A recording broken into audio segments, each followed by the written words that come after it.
নমস্কার, আমি চৈতালি। আজ আমি স্বামী পূর্ণাত্মানন্দ মহারাজজির আরও একটি লেখা আপনাদের সামনে তুলে ধরছি। তিনি লিখেছেন, কাশীর সেই সুপরিজ্ঞাত ঘটনাটি মনে পড়ছে। সেদিন ৩-৪ জন মহিলা তাঁকে দর্শন করতে এসেছেন।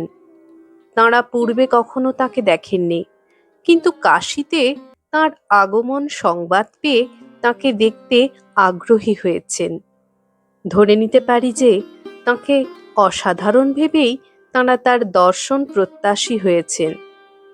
শ্রীমা বারান্দায় বসে আছেন, পাশে গোলাপ মা প্রমুখ তাঁর সঙ্গিনী ও অন্য মহিলা ভক্তরাও আছেন। আগন্তুক মহিলাদের মধ্যে একজনের গোলাপ মাকে দেখে ধারণা হয় যে তিনিই শ্রীমা।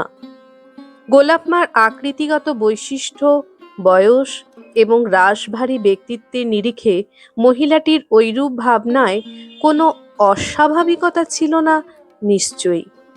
সুতরাং মহিলাটি শ্রীমা জ্ঞানেই গোলাপ মাকে প্রণাম করলেন।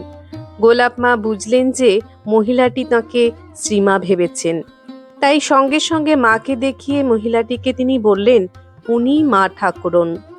মায়ের দিকে তাকিয়ে মহিলাটির মনে হলো গোলাপ মা রহস্য করছেন, কারণ মায়ের চেহারায় তিনি কোনো বিশেষত্ব দেখতে পেলেন না। তবু গোলাপ মার কথায় মাকে প্রণাম করতে অগ্রসর হতেই মা হাসতে হাসতে গোলাপ মাকে দেখিয়ে বললেন, না না, উনিই মা ঠাকুরুন। বিভ্রান্ত মহিলা আবার গোলাপ মার দিকে ফিরতেই গোলাপ মা তাকে ধমক দিয়ে বললেন, তোমার কি বুদ্ধি বিবেচনা নেই? দেখছো না মানুষের মুখ কি দেবতার মুখ?